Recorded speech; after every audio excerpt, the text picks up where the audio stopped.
thirsty, not just for data. Every time you ask a question, it's sipping on electricity and gulping down water.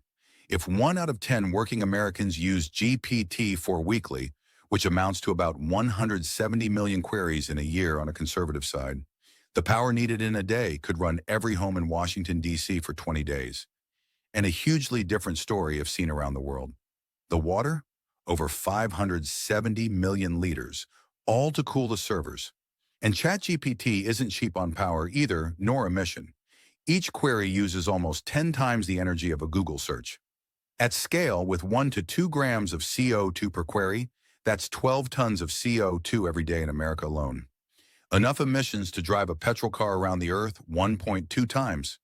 With about 10 billion queries on text models like ChatGPT at 0.02 kilowatt-hour per query, an emission amount of 29 million tons, CO, 200 million queries on image models like DALL-E, consuming 2.5 kilowatt-hour per query, an emission amount of 35.6 million tons, CO2, while a million queries on video, models like Runway ML, amounts to about 7.3 million tons.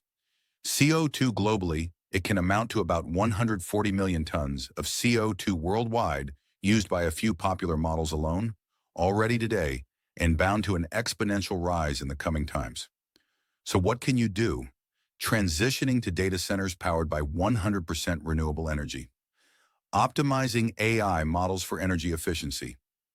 User awareness of sustainable AI practices like batching queries.